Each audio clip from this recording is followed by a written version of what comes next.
Las Vegas has a reputation for holding tight to the philosophy of when it gets old, we implode.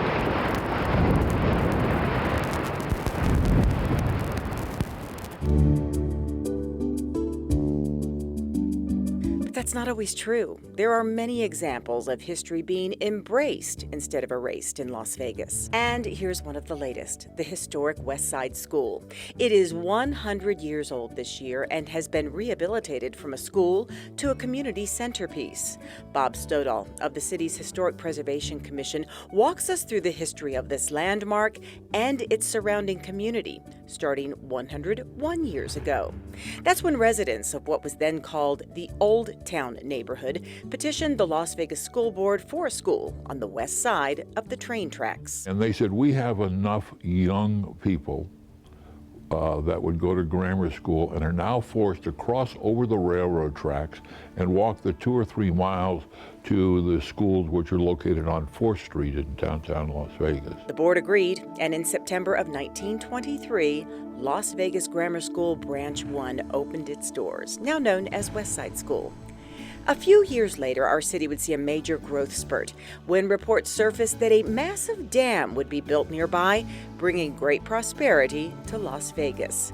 Those reports sparked action by some local entrepreneurs. Dr. Roy Martin, the school's named after him. William Farron, he owned the drugstore.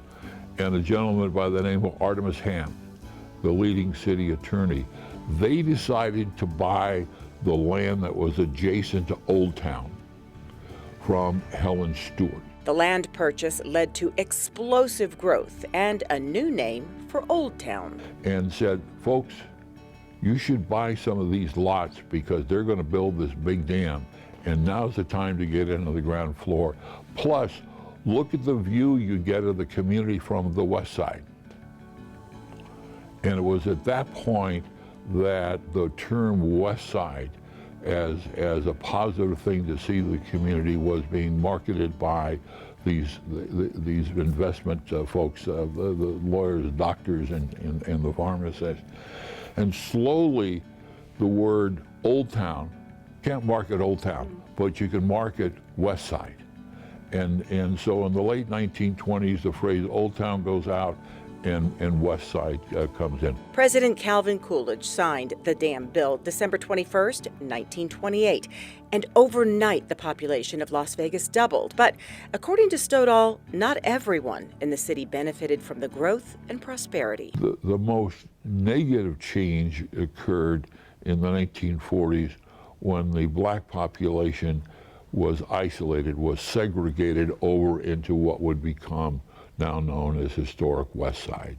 And that saw a dramatic change in the early 1940s. The black population was specifically pointed at as you can't buy a home in the downtown area. New residents, new developments residential developments were occurring in the downtown area.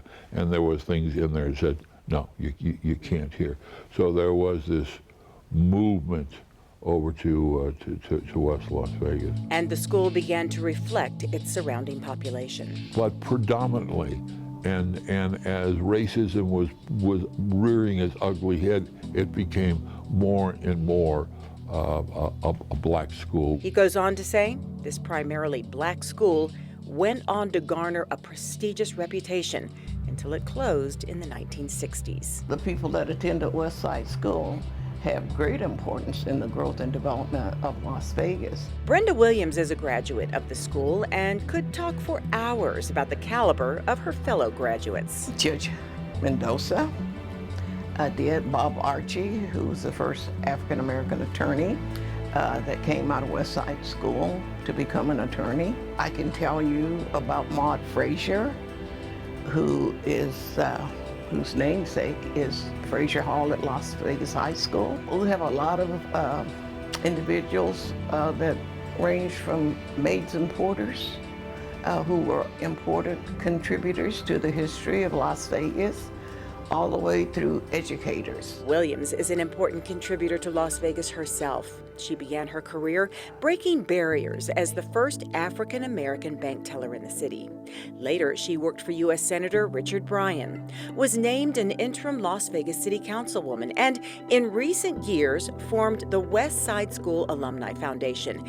In fact, she turned to her fellow schoolmates and family members to fix what she had noticed over the years as muddled history of the school and her community. Their stories have been compiled in this book she authored, Westside School Alumni Stories, Our School, Our Community, Our Time. It shouldn't be that you can make a statement of that magnitude without having some backup. Somebody needs to say, well, where can I find this? I need to validate that. That's what we did with the book. One of the people featured in the book is Audrey James. Brenda Williams graciously introduced us to her, 109 years old and sharp as a tack. She taught at the Westside School in the 1950s. Tried to get into the nursing school, and they weren't accepting blacks. And so the next thing I thought, well, I worked at a boarding school in Cincinnati. And the principal there told me, she said, you're so good with kids, you need to be a teacher. And that put on my mind to go to teacher's school, college. One of the many things she recalls about the school is the principal, Doris French, who insisted on discipline and making sure no one left that school without the basics. She said, I want them to learn to read before they leave here, because I think when they leave here, they may not learn any more about it, reading. Ms. James holds a master's degree in education and fell short by just hours in getting her PhD. But to her, it wasn't about prestigious titles or money. It was about the students. I think it was a duty on my part, because I accepted the job of teaching, and it was my duty to do my job the best that I could. It is the people like Audrey James, Brenda Williams, and all the prominent and maybe not so prominent, but still important people that walked the halls of the historic Westside School that are being celebrated as this landmark turns 100 years old. And it is in their honor that rehabilitating these buildings took 18 months and meticulous attention to their history. Architect Melvin Green headed up the process. And we had to ship all the information, the drawings, all of the research to the National Park Service for their approval to make sure that we were hitting the guidelines. So it was a very tedious approval process, but in the end, the results were just tremendous. Green found the project to be a labor of love. I think the most important thing is for us to understand the significance of historic buildings and the legacy that they have endured. And also, once you destroy a building, history is lost forever. Preserving and learning from history is the mission of the Westside School Alumni Foundation, and this 100th celebration coincides with them doing what they set out to do from the start. We said that we would promote and support projects that stimulate growth in the community and to encourage the development of the school as a cultural destination, and we've done those things. So all of that comes together. It's a full circle.